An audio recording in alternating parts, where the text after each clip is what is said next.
Welcome to the Tampa Bay IIBA chapter. This is July 23rd, 2026. My name is Thea Soren, and I'm very happy to introduce you to the BA Masterclass. This is our regular Thursday night event that we bring you new ideas and good time-tested ideas for business analysts and for any analysts in the world.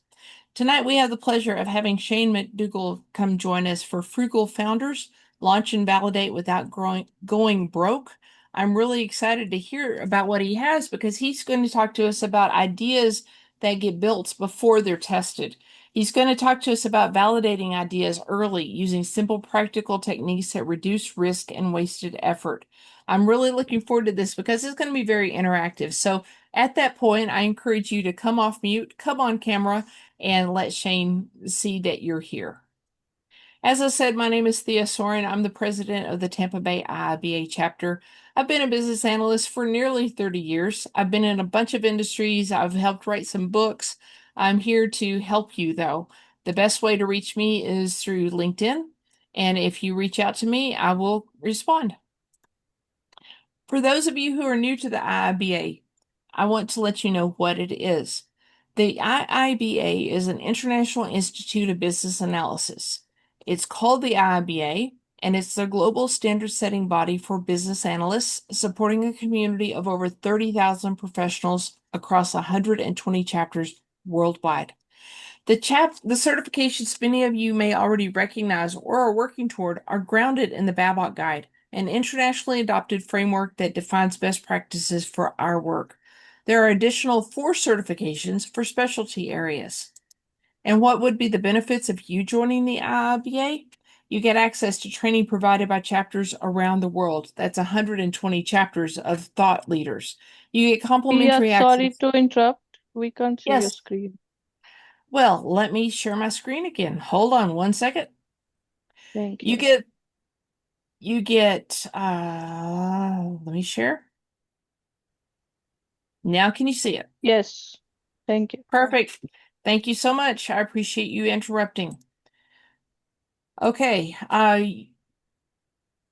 you get access to chapters around the world, and if there isn't a chapter in a major city around you, we could talk about you starting a chapter.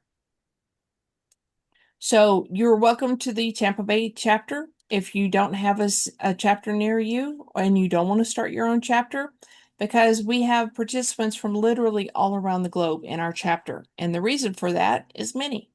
So if you do not have an IIBA chapter, Tampa Bay can be your chapter. Our vision here at the Tampa Bay IIBA is building a thriving community of empowered business analysts. So why would I mean, that's the you way you're supposed to be doing choose? it. So it could work, yeah. Oh, we need someone to go on mute, please. Thank you. Why would you choose to join the Tampa Bay IMBA chapter? It's because we offer multiple training sessions each week, including CBAP prep and coaching, and an acclaimed SDLC workshop, among other things. You can view upcoming events here at our website, and we have events posted across LinkedIn and Facebook. And at the end of 2025, we had presented well over 300 events here during our BA Masterclass and to organizations around the world. Those events are available to you on YouTube, but that's a lot. So if you want to get to the information on YouTube, you can go to rpchurchill.com. Bob Churchill has indexed everything and put links to everything, and he's indexed it by date, by topic, and by speaker. Thank you, Bob. As a result of putting on all those trainings and mentoring hundreds of individuals each year, this last year, the Tampa Bay chapter was awarded the Global IIBA Award for Professional Development Excellence. And this is our esteemed board. I am so very proud of the efforts of each one of them. You'll notice we have one board position currently open. If you're interested in being part of our volunteers, our board members, please let us know. We currently have 2 CBAP training classes underway, one after this class and then one on Saturday morning for our international group. And these folks have reached out to tell us that our efforts were a big part of them getting certified. We have a brand new certification to add to our list. He just got a certification a few days ago, and he said, please do add me to your wall of certification. We have the honor of being the very first IIBA chapter to sponsor a book to benefit the global BA audience. This is the second one in the series, Volume 2, 12 More Industries. And this is Business Analysis Bridging the Gap Across Industries. That is on Amazon if you're interested. All the funds for that go to helping our chapter. I want to take a moment to appreciate all of our partners. Our number one partner group, though, is you, the IIBA chapters, and those of you who participate in our chapters. I'm sorry, IIBA members and those of you who participate in our chapter. We're partnered with over a dozen other IIBA chapters worldwide, and we're mentoring 4 chapters that are just forming. We partnered with the Doback group out of the UK, and these groups that are adjacent organizations in the Tampa area.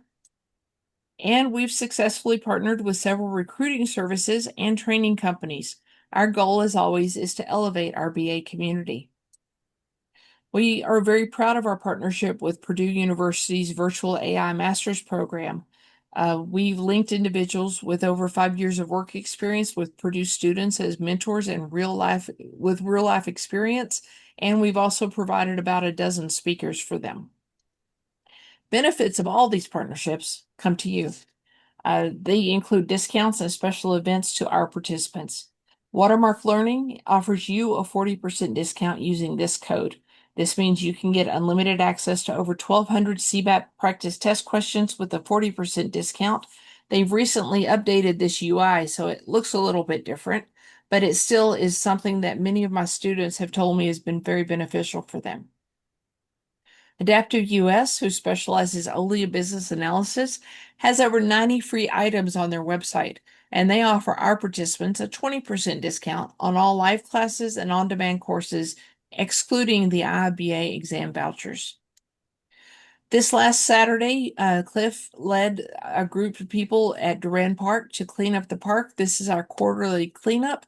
We appreciate you doing that, Cliff. And Shanna Fillmore next week is going to be bringing us Beyond Writing Requirements, the Real Value of Business Analysis. Shanna is a prolific publisher on LinkedIn, and she's just written and published her first ebook. I've been really impressed with the quality that she brings to business analysis. She is going to be considered a thought leader very soon if she's not already. I encourage you to participate with us here, same time on July 30th. Then a special event on August 6th. August 6th, Russell Mears is going to come talk to us at lunchtime. That is noon to 1 p.m. Eastern. Russell is one of the global board of directors for the IIBA, and he's going to explore how organizations use measurement systems, KPIs, and reporting structures to create the appearance of control, sometimes at the expense of reality itself. That same evening, we're going to have another meeting, and this is going to be the first prerequisite for the SDLC simulation workshop for this year. We did something very similar to this last year. It had great reviews. We had 70 people that came back to tell us, many of them came back to tell us that we changed the trajectory of their careers. So this is a 1-hour event on August 6th from 7 to 8. We're going to talk about what does it mean to be a project manager, a product owner, and a business analyst. Then we're going to have an event on August 13th where we're going to have a panel of 5 North American recruiters that are going to come talk to us about what do they see as skills that we're going to need in 6 months. What do they see that business analysts are doing that make them lose jobs or be able to be hireable? And then we're going to come back to the SDLC workshop on August 20th and talk about the same thing for UI UX developers and for QA engineers and testers. So those are prerequisites for the workshop so that people that attend the workshop will be able to perform, not just come and learn. To keep up with our events, you can subscribe to our events on our website, tampabay.iiba.org. You would select events and then subscribe to notifications. You can also join our LinkedIn group, Tampa Bay Chapter Florida, in Florida, USA. And check out our YouTube channel. We put all of our events on YouTube. We have over 200 events there. People have told me that they've been able to earn their certifications studying along with just our recordings. Remember, there's a fantastic index here at rpchurchhill.com. And now I'm going to turn it over to Shane for our presentation. Take it away, Shane. Excellent. Thank you guys so much for letting me present to you today. It's an honor to be in front of this group, and appreciate the shout out to Purdue. Currently enrolled at Purdue, so that's a nice little call out. Continuous learning, that's what it's all about. Reason I wanted to present to you guys today was mainly about, you guys are the business analysts. You guys look at the data, and I think that a lot of times the companies aren't looking at the right data. What you measure matters, and I don't know if everybody's on the same page. And so I think if you guys are the tip of the spear. And let me get my presentation started, and I will share right away. Give me one moment. One moment. All I right, let's think do I've the only got sharing. that, Shane. We are What's the that? tip of the spear. Absolutely. It's business intelligence, right? I mean, it's you guys tell us what to do. You're supposed to anyway. Can you guys see my full presentation? We can. Thank you. All right, very good. So let's go and get started. So a lot of this is this presentation was originally for some startups here in the local Austin area. What I'm finding is a lot of folks kind of getting this pattern of it has to be perfect before I can test the waters. And with my agile background, my software development background, it's kind of you get in your own way. And so I want to show you guys maybe some potential ways. And then after this presentation, hopefully we can have some conversations around, bounce some ideas off each other. Let's talk about, other examples. I'm not the experts here. You guys are closer to the data. So maybe there's some other ways that I didn't think about that maybe you guys can share with me and I can learn something as well. Without any further ado, let's just jump in and kind of give you guys some background, right? I've been writing code since 95, 96. And so I've kind of cut my teeth on this. I've got the battle scars to show from it. But the early internet was a testing ground, right? It was back when the internet was just a novelty more than it was a necessity. The phase in online business sounded like a punchline back in the day. And so you look forward to today and look at people used to buy ads in the yellow pages instead of Google. That was the playbook. But when we're shifting, to the World Wide Web in the beginning to turn curiosity into opportunity, suddenly the basic HTML page and homemade, clunky, pull together printed materials that were scanned online was enough to sell things on eBay. So if you look back in time, eBay kind of was the first launching pad for those who wanted to sell outside of their local area. Yeah, you could sell locally to Craigslist or those kind of things, but eBay was the first one that kind of gave people some brand recognition, some trust. But even today, eBay is not very glorious. If you look at the eBay website, it's not fantastic. But it drives a ton of traffic and a bunch of transactions. Then along came PayPal in 1998, right? I don't know if you guys recall or not, but they used to have those buy now buttons. You'd see those all over the place. Somebody had a little HTML page up on their website, and you have a buy now button, and you click it, and it would send it over to PayPal, it'd process the money, and go right back to the website. It wasn't true e-commerce yet, but people were conducting transactions, and that was enough. And so early founders, they had to learn really fast. They didn't have a bunch of tools like we do today. We didn't have Shopify's and Amazons and those kind of things to sell products with. These days, with AI-powered storefronts, SaaS offerings like Shopify and Etsy and Stripe, you can launch a website brand in a weekend. And so now's the time to kind of move quickly. I think Justin Trudeau said once that change has never happened this fast, and it will never be this slow again.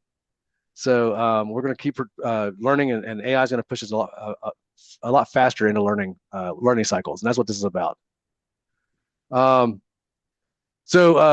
Frugality fuels smarter founders. Don't burn cash just to prove a point. Losing your own money isn't just financial. And this goes for your board members. If you work for a larger company, they don't want to lose money. They've got their reputation on the line. It's emotional, and it's more often than not avoidable.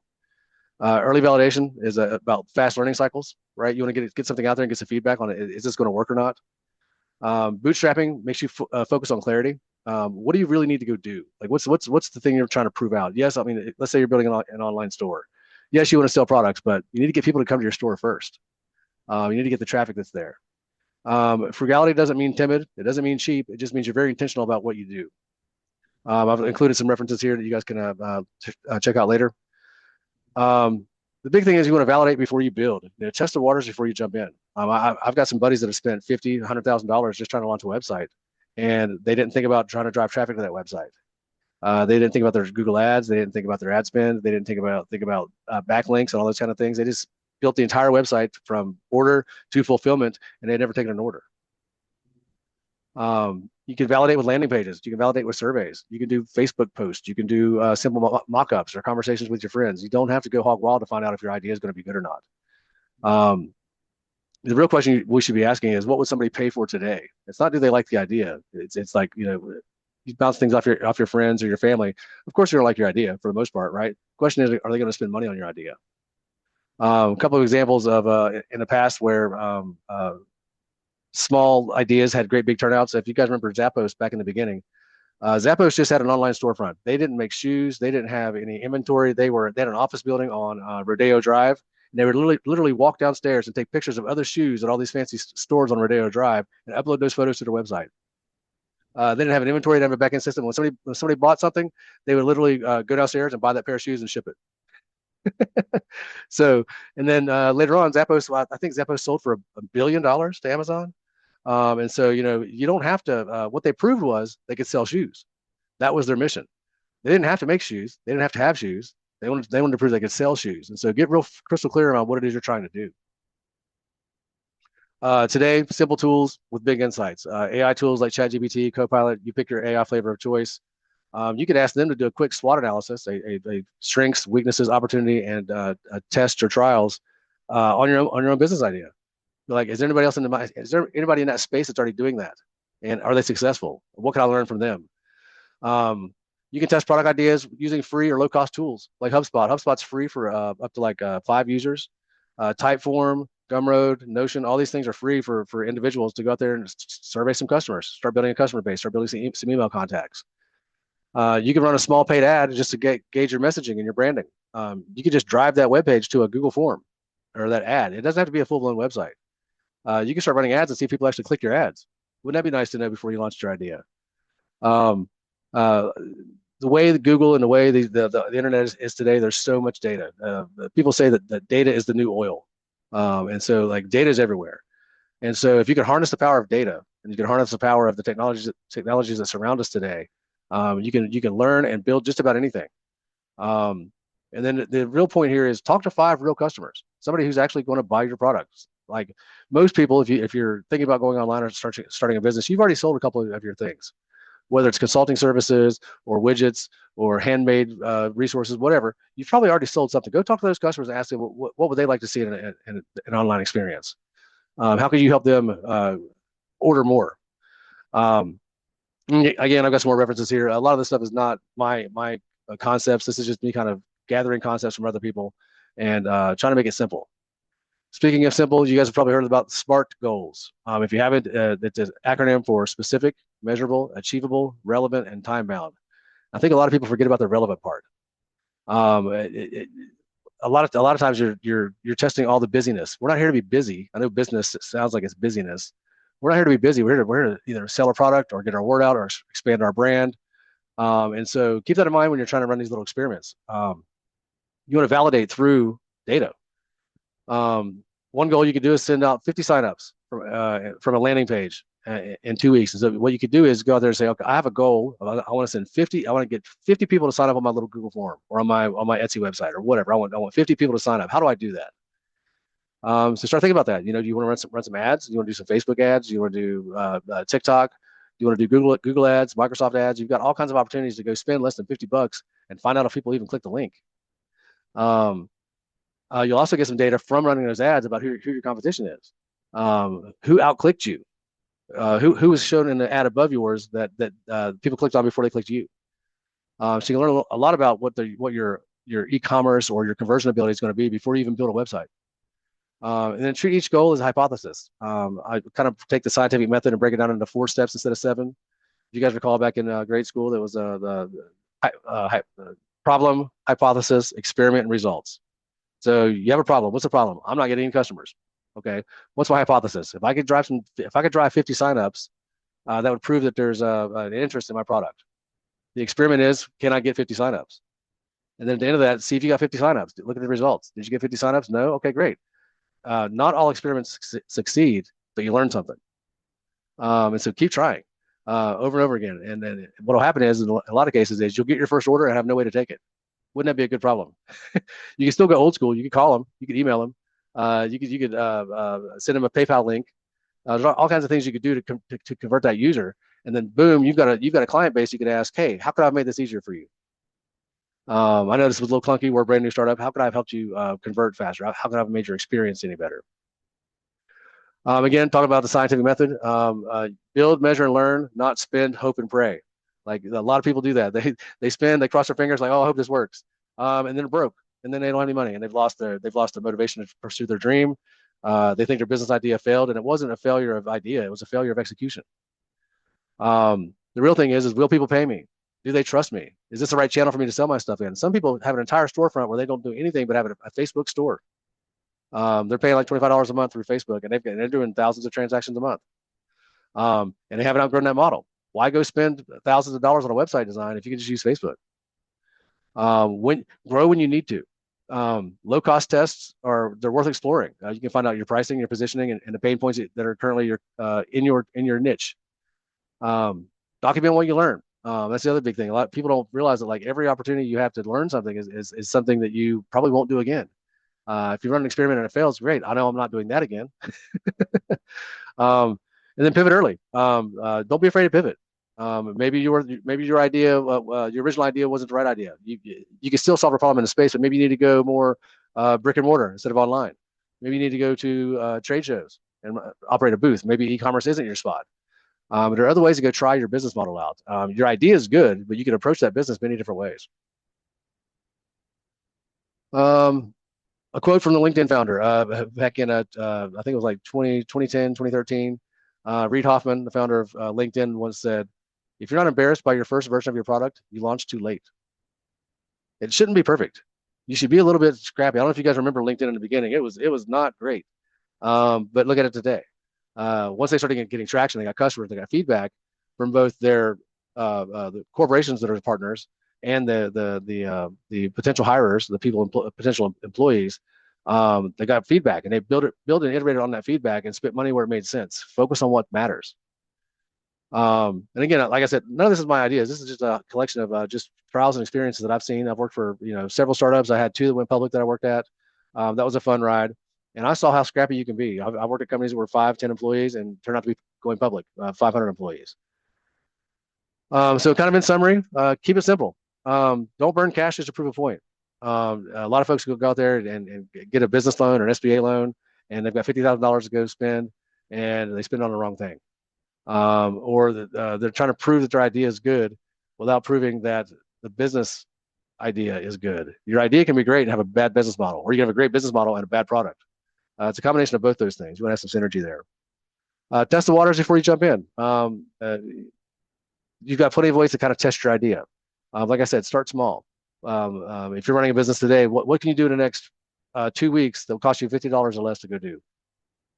If you're in a brand new space, for example, in Google Ads or Microsoft, if you're in a brand new space that there's nobody in, you can get clicks for less than $1 a click. You can spend $50 and get 50 clicks. And you can send them to your LinkedIn profile. You can send them to any URL you want to send them to. It doesn't have to be a fully blown website. It could be a parked domain page through GoDaddy, where when you buy a domain name through GoDaddy, they give you one landing page with a contact form. You can just be that. I've launched on my own probably 15, 16 different ideas. 3 of them took off. But again, 12 of them didn't. But don't give up on those ideas. The reason why I gave up on them was I couldn't get the traction I was looking for. The market didn't have an appetite for what I was trying to do. And I didn't go broke finding that out. I spent less than $5,000 on a couple of these, and within a year or two, I was like, "Yep, this is not going to work." And I've rebrought some back from the dead. Like it didn't work in 2000, but it works today. The next part is simple tools. There are so many free tools out there, guys. And there are startups. I named off some big ones like HubSpot, Google Forms. There's also scrappy little startups that were built in AI in Silicon Valley by some teenager that you could take advantage of right now. They're trying to do the same thing you're doing. They're trying to test their market for their product. Use SMART goals and be realistic about those, right? Don't say I want to make $50,000 in sales. You're way away from that if you're a startup. What's the first step towards $50,000? Let's make one sale. What can I do to make one sale? Lastly, experiment all the time. If you have a chance if you do get to the point where you're building a website, do some A/B testing. Show different experiences to different users and see which one converts better. It's all about data. You guys are in the BI space. You see these numbers all the time.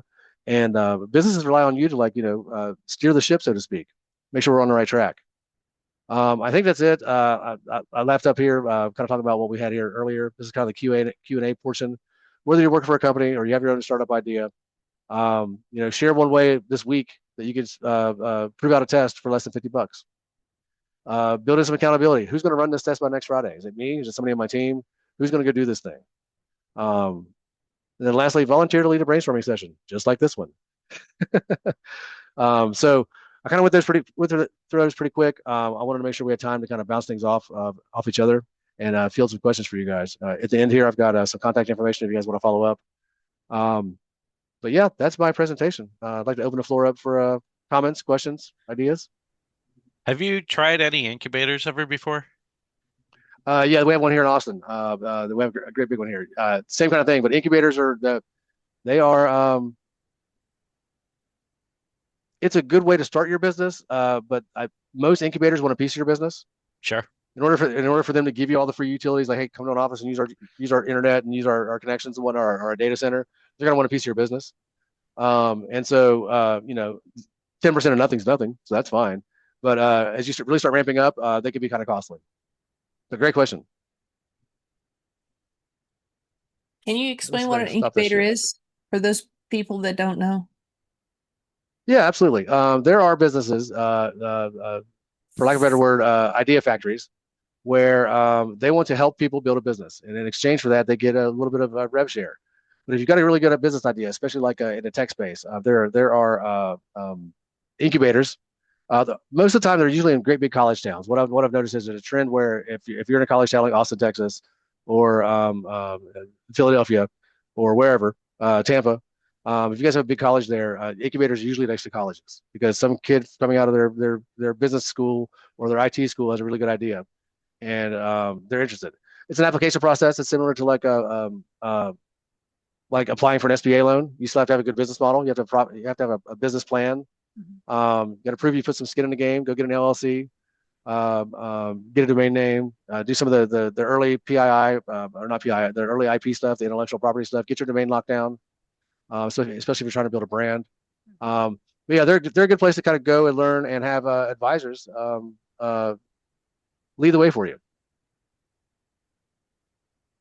I've got some questions in the chat. Are Frugal founders, startups, and entrepreneurs all eager to bring on business analysts, consultants?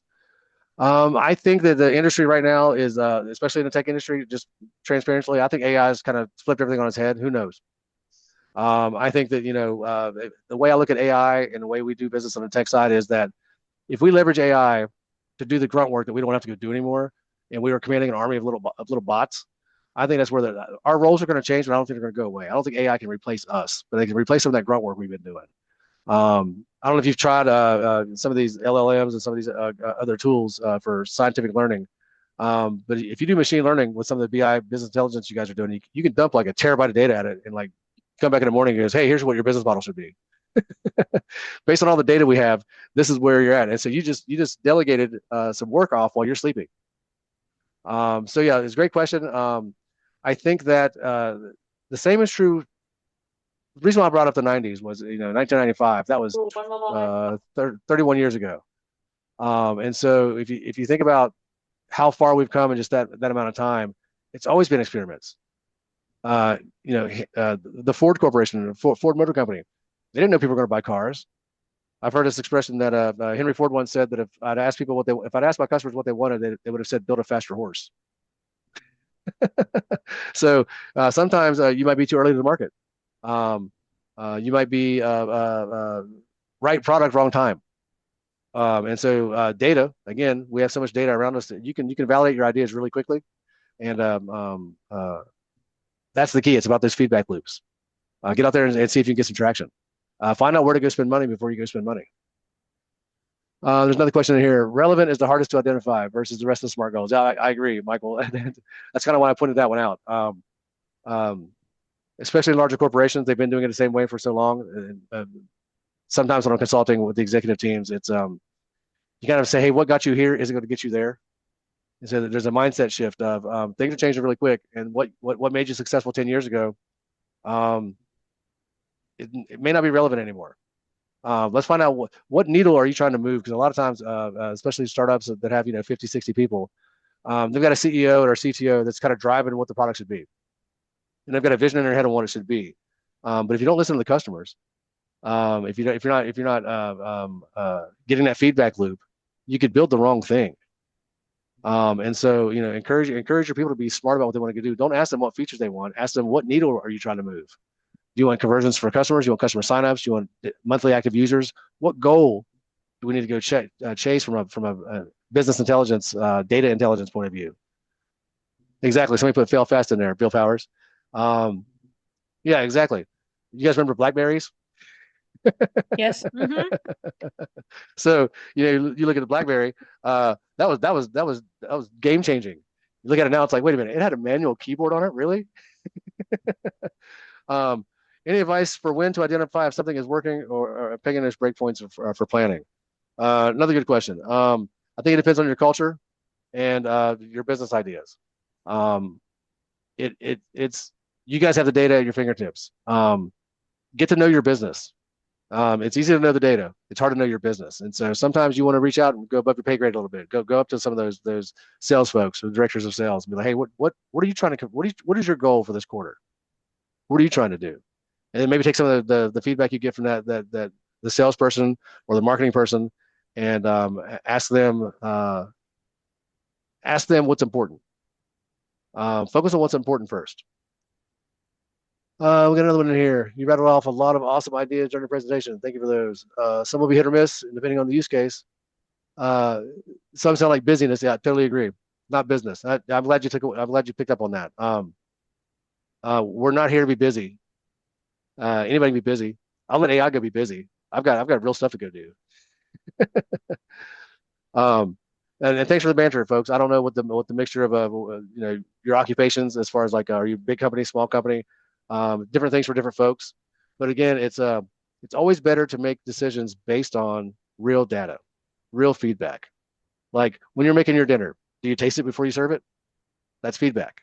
It's like, oh, this needs more salt, or this needs more pepper, or more garlic. I'm a big garlic person, so it always needs more garlic. But no, like in general, we're doing these things all the time. Learning how to drive, same kind of thing, right? Put in drive and push the gas, see what happens. Make sure you got your foot on the brake. But that's how we've learned. Any project is better with the introduction of more garlic. I agree. But yeah, again, thanks for the audience, folks. This doesn't have to be the only time we speak. Hit me up on LinkedIn. Reach out to this group. If you're not a member of IIBA, I'd like to plug them again. It's a really good group for information sharing. They've got a pretty decent network of people you can reach out to for mentorship, and join in and be a part of it.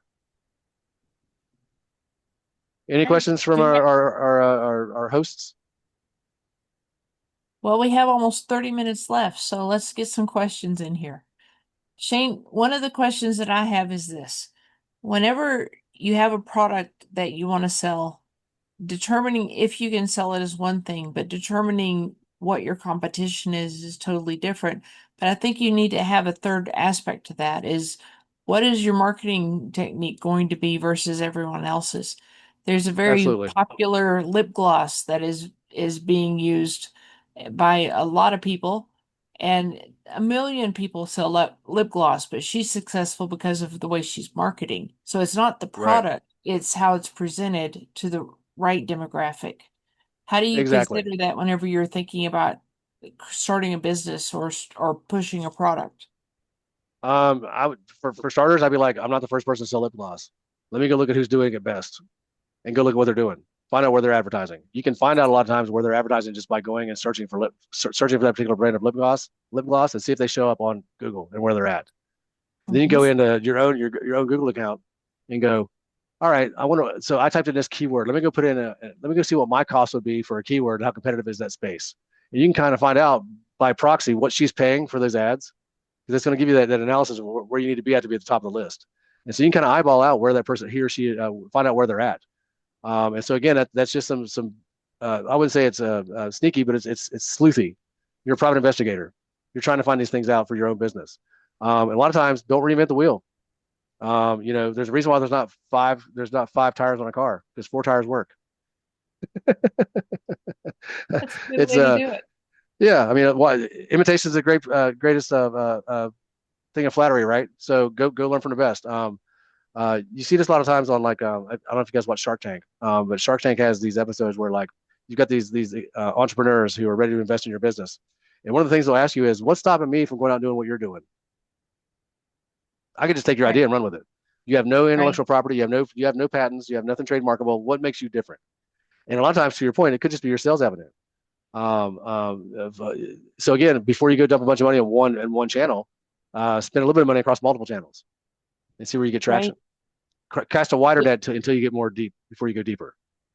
I agree. With some of our search abilities now, we can not only see how they're marketing, we can also see how much they spend, where they get it from, who else sells it, all kinds Absolutely.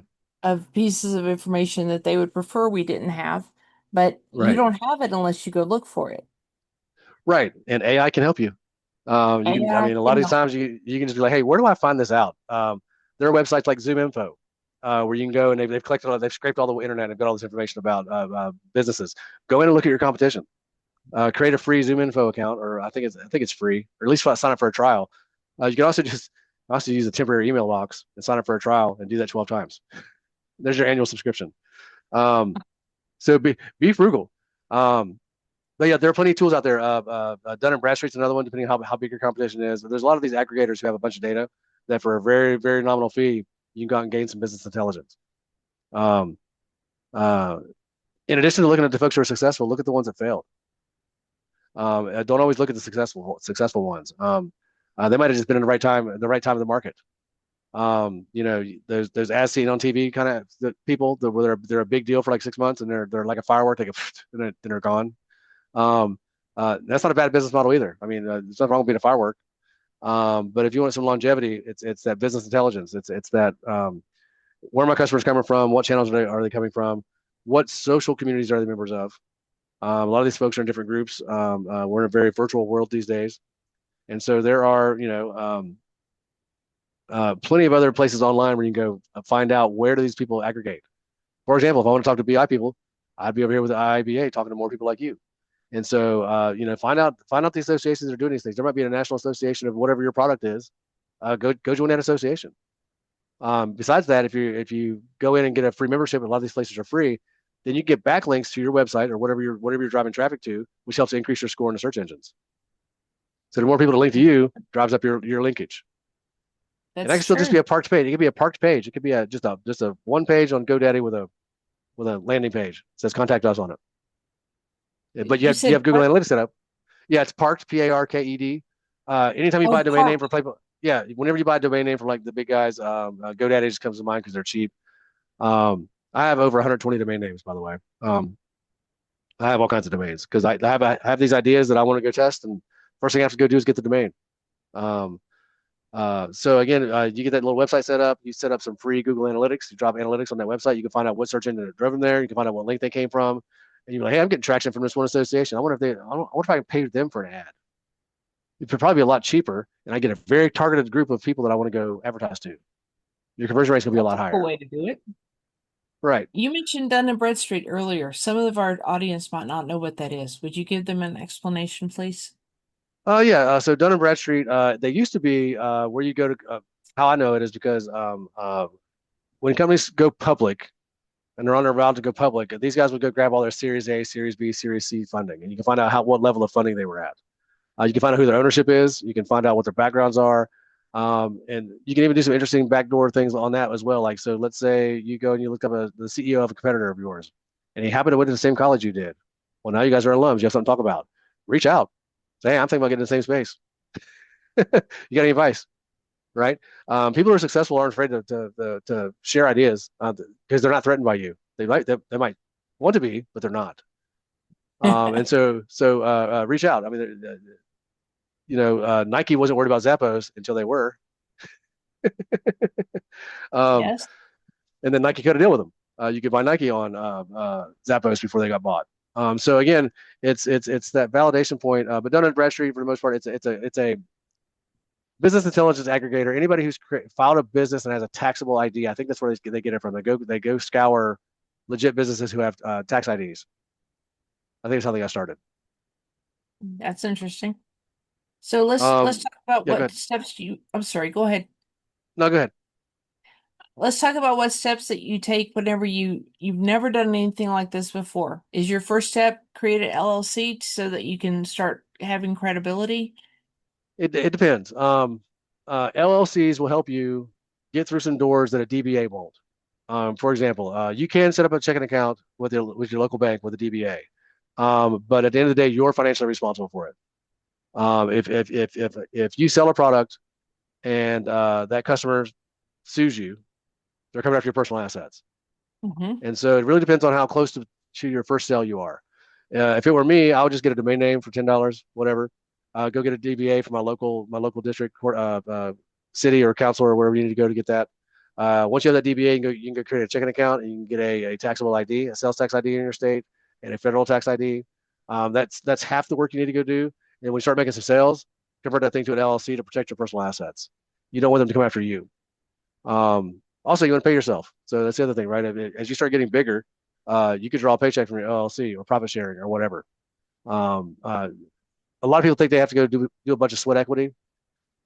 Again, don't go broke. Don't use your own money. Uh, don't tap your retirement to go validate an idea. There are plenty of people like those incubators or investors or SBA loans, especially if you're a minority or a woman. Or there's all kinds of opportunities for people to go get loans. Um, Worst case scenario, you get a loan under your LLC, you fold your LLC. I don't know what happened. We went bankrupt, but you didn't go bankrupt. Your Right? business did. Again, I'm not a business consultant. If you have questions like this, I'll go. Having a good CPA is not a bad thing to do. Usually, it's the guy. My guy happened to be the guy who was doing my personal taxes, so he's also my business CPA. If you go through like Intuit or TurboTax, you're probably not going to get that kind of personal attention that you want. You probably don't need that right now. But a good CPA is a godsend. They're worth $200 a month or whatever they cost. There's an organization called SCORE, SCORE, Mm-hmm. that's made for people that want to start their own small business, and they basically have experienced business people that are mentors, and they have Absolutely. opportunities to learn. One thing I want to say though, as somebody, I have my LLC. Um, there's a lot of stuff you got to know. If you have a tax ID, it gets you through the door for a lot of things. If you have a sales tax, uh, the ability to sell things and you have sales tax, you gotta report that quarterly. I mean, there's Yep. rules that you need to know. It's not just go get it and do it. You gotta learn the dance. And that And the keeps laws you change all the time. The laws change all the uh, time. I had to go get for one of and my side hustles. I had to go get a Kentucky sales tax ID because I sold a product in Kentucky, and I owed them $7. And so I had to go file it. I have to go file quarterly in Kentucky now because they changed the way the rules work. It used to be the internet was wide open, but now they've got a thing where if you sell to somebody in my state, you owe me sales tax. And I didn't even charge sales tax in Kentucky because I didn't know.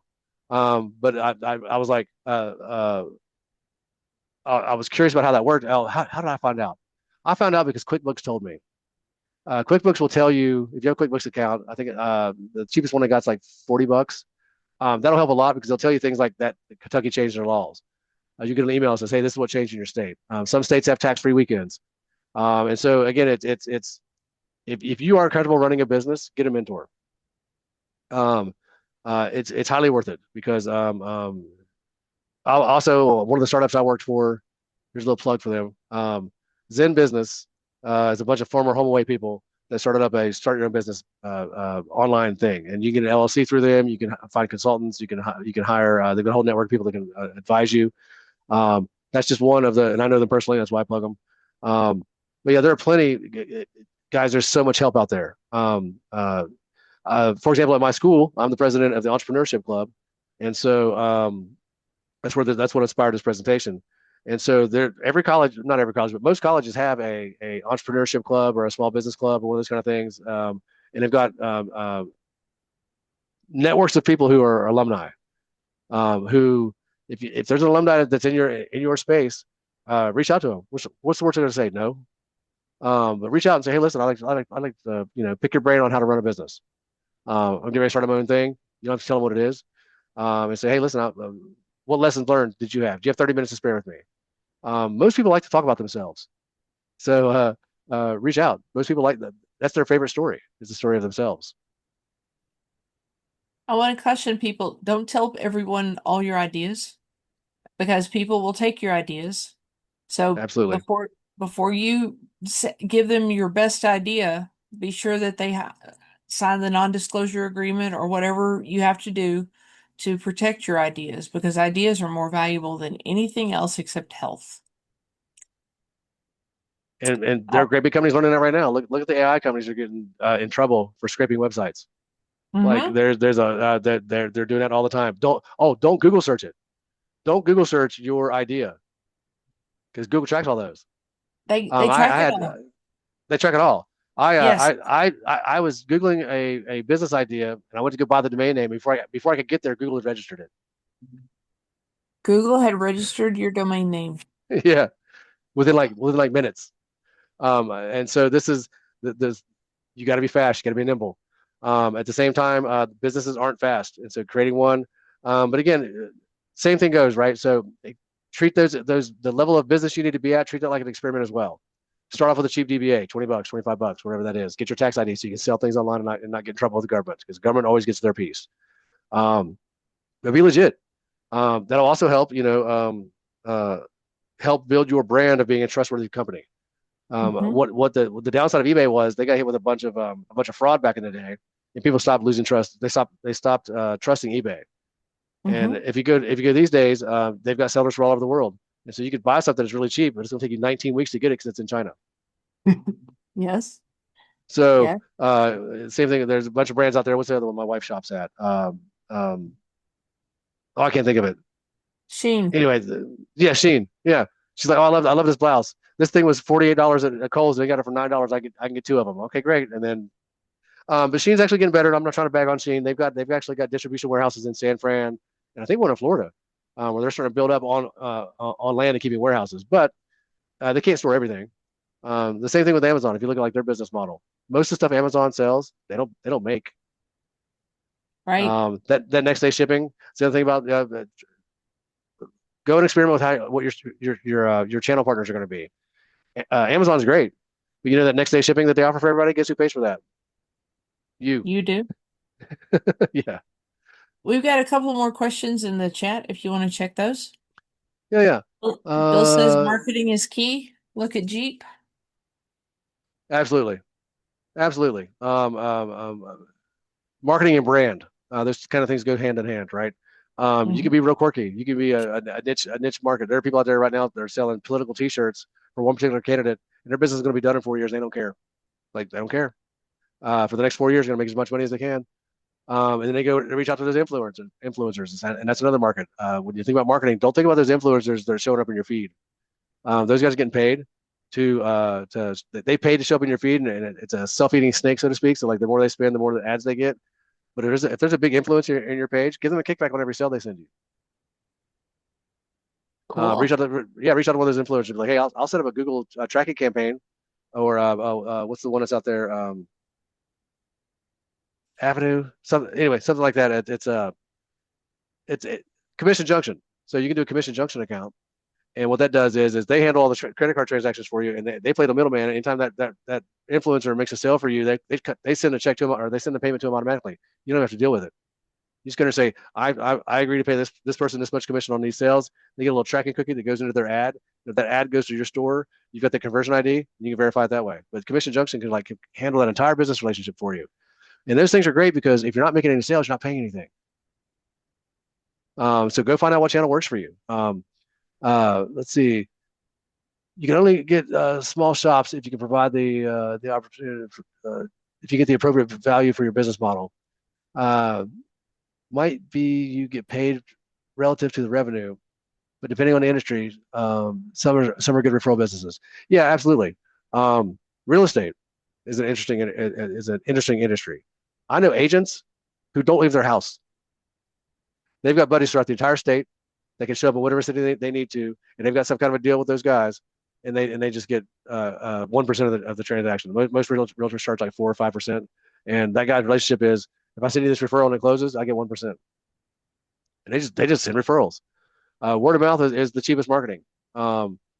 I've got one of my little online businesses is selling branded hats and T-shirts, and so like local churches, local schools. Um, I spun that website up for free. I've got a I've got an Etsy store that talks to a drop shipper who prints the shirts for me, and I go create the images and put them on my website. And I drive traffic to that website, and when the order places, I don't even touch it. The drop shipper ships it for me. And that's a good way for me to prove out should I go buy a printing press or not. Let me go see if I let somebody else do the work for now. They've already got the printing presses. They've got printing presses that aren't running right now because the economy is not doing great, especially for small businesses. But small businesses always bail us out. It's always the small guys. And so I would be okay with being a small business that made $250,000 a year. I don't need to be a public company. As a matter of fact, I wouldn't want to go public. You lose the soul of your company when you go public.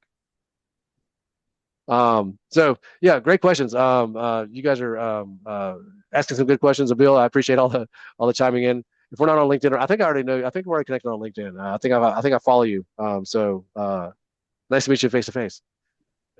Carol, you came on camera. You got a question?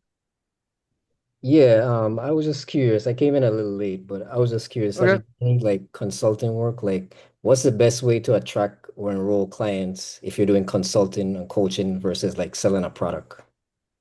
Um, Honestly, it's your personal network and LinkedIn. A lot of times it's about who you know. Cold calling in a consulting business is really hard. They don't know you from Adam. They don't know you from anybody. But again, leapfrog, same way that I was talking about these businesses, right? So if you have a consulting and you've got a niche, let's say you do sports marketing or sports consulting, or you do financials, or you do business operations, join those organizations and put the feelers out that you're available. It's doesn't cost you anything to post on LinkedIn. It doesn't cost you anything to post in IIBA's group. It doesn't cost anything to comment on somebody's video with your tag, right? With your follow me at whatever. So great question. I think it just depends on your space. Kind of going back to the presentation I did earlier. Think about a smart goal for your business. If you want to do a consulting, what's the first thing you want to do? Get a lead. All right. So let's go focus on how do I get a lead? What avenues and channels can I work on to get a lead? Is LinkedIn the best fit? Should I spend some money on LinkedIn? I don't know. Let's go spend $5, $10. Let's go find out. And again, also going back to the conversation we had earlier about setting up a DBA and those kind of things. While you're doing these experiments, they're business write-offs. Create your business as soon as you can. You're self-employed the minute you do a DBA, and track those investments just like anything else. Most businesses don't make a profit for the first 2 or 3 years. You're not going to get flagged for the IRS because you lost money your first year. You're supposed to. So be a legit business. But again, every one of these experiments that you run, the $20 for the DBA, the mileage to and from the courthouse to get the DBA, the monthly fee for your checking account, all those things are write-offs. It's an investment in your future. And so invest in yourself, right? Be your best investor and also hold yourself accountable. If I was an investor in your business and I spent $10,000 on an ad, I'd be really upset with myself if it drove no revenue. So treat yourself like you're an investor. I've been very pleased at the kinds of things I've been able to write off because I have an LLC, because my LLC is for consulting. So anything I do to invest in, going to visit someone and talking to them about business analysis, I can write it off. Absolutely. Absolutely. I did some consulting back in the day. I used to sell websites. I built my own websites from 1996 until 2005. And I did it the old fashioned way, man. I was door knocking. I was walking the streets and talking to people. It's like, hey, I saw you got a huge warehouse here. What do you guys do here? Oh, we make this widget. Okay, great. Are you selling online? No. Would you be interested in hearing more about how to sell online? Because I did a Google search before I got here, and you're not there. Right. And so it depends on what kind of consulting do you do? Is it Steven? Yeah. Yeah. What kind of consulting are you? What kind of industry are you in? Well, my background is in product design, so I'm trying to combine the product side with the business analysis side to do more service design. I think that there's plenty of small businesses. I don't know where you're located at, but I would get very involved in your local community so they can meet your face and shake your hand. Because early on, for consulting is based on trust, and nobody trusts anybody on the internet. Right. You got to build a brand. And it kind of sucks, right? You want those reviews. I need 1,000 5-star reviews. Well, how do you get your first one? So I think that that kind of business is a relationship business, and it's hard to build relationships remotely. Even today, like I'm enjoying this, but it's not as good as meeting you face to face. We're going to one of these IIBA annual conferences or things that they do, right? So um, there's some real value in going face to face. Business cards are still a thing. One thing that hasn't changed in this whole digital world we live in is the business card. Now they might have URLs on them now. They might have a QR code on the back, but you're still handing out business cards. Um, Also, former clients or former employers. If you've done this professionally for somebody else, they're losing customers all the time. Just pay attention when their customers drop off and go, "Hey, I saw you left Jones and Company. Do you need some consulting?" I Um, think that relationships are the number one way to get jobs. The second best way is stories. Collect stories Absolutely. of how you've benefited people and what it helped them. And then you can move forward a lot easier when people can relate to the story. And make those stories. It has to have an emotional hook. It's got to be something people can relate to. You want to grab their emotions. Whether it's a hope to gain or fear of loss or whatever the emotion is. Have your story be compelling and be personal. Um, Mm-hmm. uh, I was trying to do some fundraising for a local. So Texas got hit with a real bad flood last summer, and there was a bunch of a Girl Scout camp got flooded out, and there's like I don't know a dozen girls that died, and we're trying to raise some funds for their families and whatnot. And I told a story about how neighbors need to relate to each other. We also had a bad freeze. I don't know 2021, and elderly people who were single, who weren't on the internet, didn't know this thing was happening. Got stuck in their houses, and there's like 6 people in my county that died from hypothermia because no one went and checked on them. And so, you get this kind of hooks in this. It's like this shouldn't have happened. We could have helped these people. And so I did some fundraising to go kind of build some awareness on a program where you try to get people to go meet 12 of their neighbors over the next 12 months. Meet 12 new people, and by proxy, that thing's going to build and build and build. If 500 people in my neighborhood met 12 people, that's half the neighborhood now knows each other. And again, that was relationship building. To have a good story. You're A lot of businesses start up. You'll just see these on like some of these smaller stores, like the Facebook shops. When they talk about us, there's usually a good story in there. One recently that I read was I'm a former veteran who lost an appendage in the Desert Storm, and now I sell canes. Like that makes perfect sense. You should be selling canes and walkers. Like I totally get it. Um, so if your story is compelling and really and is attached to your business model, is attached to the thing that you do, like Stephen, why do you consult? I consult because I like helping businesses grow. I like working on cool products, or helping other people deliver on their vision. Something compelling like that, right? That's you're here to help people. Behind the scenes, yes, I want to make some money too, but you like what you do. There's a passion behind what you did. Don't forget what your passion is. How did you get into the field you wanted to get into to begin with? Some people just chase it because it was the best paying job, but the one you stick in is usually the one you love. There's a reason why you do it, Yeah, for me, or it's you're just just naturally good at it. like solving problems. I just love solving problems and making people's lives better. That's very compelling, right? That's a good story. I'll tie that to some experience you had on the job somewhere else. Be like, I worked with this client one time who was about to go out of business, and we sat down and came up with a new product marketing strategy for them. We rebranded their website and their logo, made it look more modern, and built an online store. And now they've turned it around. If it wasn't for me going in there and kind of identifying where the problems were, they were still using a toll-free number to take orders. Uh, and so I was like, hey, there's a better way. Um, so a lot of times people are so busy growing their business that they don't pay attention to the bigger picture. They get very, very hyper focused on their piece of the business and not like their industry or their space or their market and how things are changing. And so even on that consulting tip, you've probably got some experience there you bring to the table. Um, and to kind of to that point, referrals. If you've got some clients, whether under the guise of some other business or not, somebody who you worked with, if you did good work for them, they'll write a referral for you. And that goes a long way. Right. Thanks a Well, lot. Shane, thank you so much. We are at the end of our time. Thank you Very for good. those of you who provided examples and questions for Shane. And Shane, you gave us 2 hours of experience in 1 hour. So thank you for that.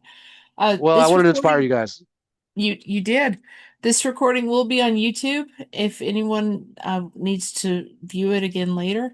And if you are interested in the transcript for it, I'm happy to provide that to you. Just let me know through LinkedIn and I'll send you the link to the transcript. Okay. And See I'll y'all send you next the week. PowerPoint. Thank you so much. Perfect. Perfect. We'll see if we can put that into the email that we send out as well. If you're able to join us next week, Shanna is going to give us a top-notch performance as well. And she's so good at talking about what business analysis really is. She understands the heart and the spirit and the goals of business analysis. So I will see you then. See y'all next week. Bye, guys.